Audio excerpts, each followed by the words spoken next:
We're working on hiring a new salesperson here at this location. And more inside of our organization, we're learning that we need people that want to be here and that love customers and love cars. That's our sorting method to who we're going to hire. And probably second to those pieces is that they're really good on computers, because everything we're doing is pretty technical in terms of DVIs, following our KPIs through what we enter into the computer and our software systems. So we want to see people that love cars, love people, and are good on computers. From there, we can teach them into the industry. And if you want to download these interview questions, I'll put them in the link below. Interviewed a guy that was 15 years in the industry and didn't know what wheel offsets was, got let go at his last position for a really bad reason, was likely an underperformer, and really, overall, we didn't really think that you would want to have him checking in your mom. Like, do I really want this guy servicing my mom's vehicle and checking her in for service? As just kind of like, do we want to put him in front of people? He answered lots of things really interestingly in the interview, which made us be like, okay, we have 50 applicants and we were looking for people that have worked in the industry, but this industry is really hard to find people right now. So if those people are out looking for a job, they've been rejected from very high demand from the industry. And so if you're a reject from automotive shops, you likely are hard to work with. You're a crybaby, you're a complainer, you get your stuff wrong, you're not easy to work with. This industry needs good people. If you're good, you're not going to be let go. And so we were like, what do we need to do down this huge list of applicants? So we have 50 applicants. We're using Career Plug here, which allows us to list on all the job boards for the sales position, Indeed, all the different places. We got 50 applicants. And the manager and I decided, Garrett and I decided here, that we were like, what if we miss a diamond in the rough here? We keep interviewing these guys that are from the industry that are out of a job right now, which we think that's a giant red flag. If you're in this industry working somewhere, they're going to do everything they can to retain you if you're good, because it's so hard to find people. So what we're going to do is, we saw that there was lots of food people and customer service in here. So we designed a list of questions that we're going to filter all 50 people and every new applicant that comes in with just a hot list of questions to even see if they filter through an in-person. So we're going to do a 3-step phone interview, in-person, and then an interview with the owner, just to kind of ask the hard questions and see if they're a really good team member. Because as we're growing in locations, now we have 5 locations. I'm learning more and more every day myself how important good people are and the people that want to be here. So here's some of our list of questions. Tell me why you applied for this position. What experience do you have with cars and tires in the automotive industry? What kind of customer service sales experience do you have? What do you do on a computer on your own time? Have you taught yourself or learned something new in the last week on a computer? What was that? Tell me about a time you helped a frustrated or upset customer. What is the last new thing you recently taught yourself? We're trying to see if they're a self-learner, if they're self-motivated. Or why do you think you'd be good at working with customers face-to-face? What does your availability look like? Why are you leaving your current job? What do you dislike about your current boss and the company you work for? What is your desired wage? Let's get on the phone. Let's see who they are, if they love people, if they love customer service, and they're motivated and they're teaching themselves new things. Then when we get them in person, we're going to talk each of those questions a little more in depth.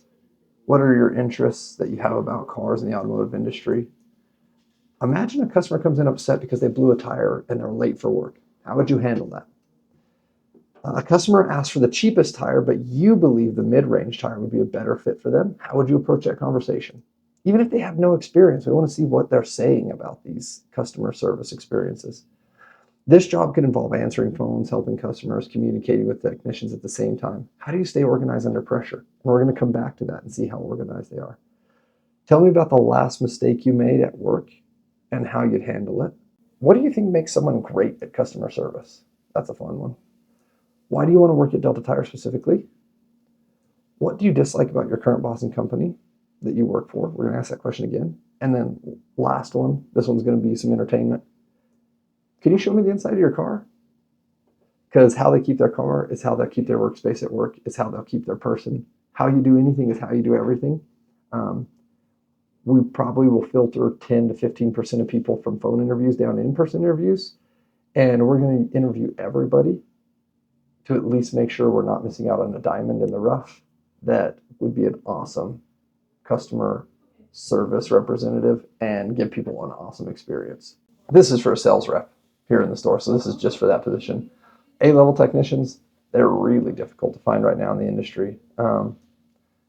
Best important thing there, and that leads to a whole nother conversation, but you got to build somewhere where they want to work. That's the ultimate thing. They're of high value, they're hard to find, and they want to love where they work and need to be treated properly. They're the doctors of this industry. That's the person you want to hire. Maybe don't hire this person unless you need like 46 cents and change and to be able to send something through snail mail, because everything else is a mess inside this car. So how they do anything is how they do everything. What even is all this crap? Don't hire this person.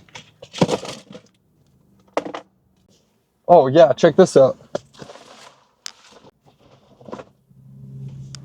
This car looks like it went through a flood. The manager is going to start with a phone interview. We get a ton of applicants for entry-level positions.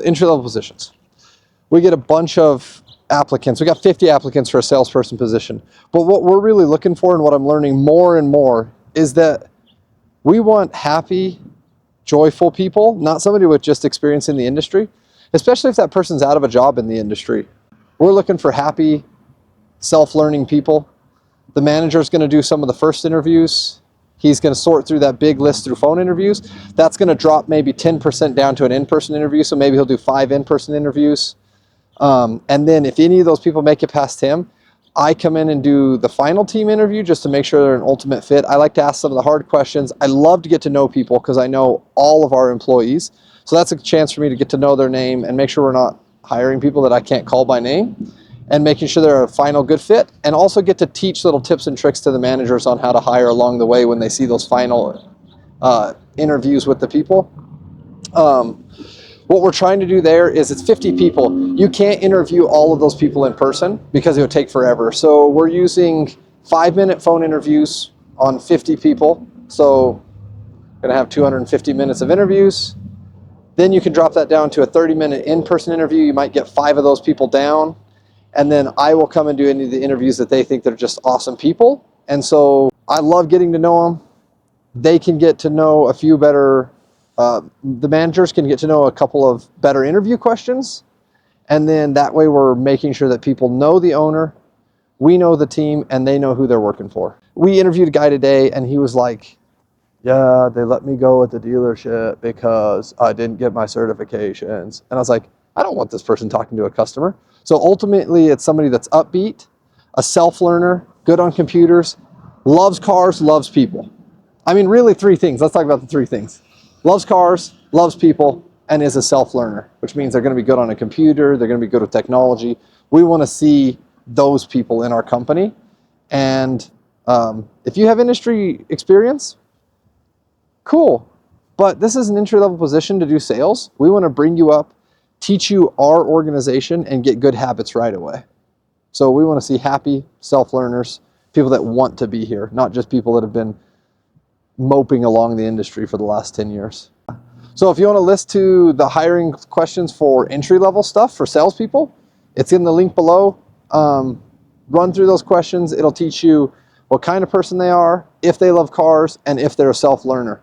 And then obviously the golden question at the end, show me your car, because how you do anything is how you do everything.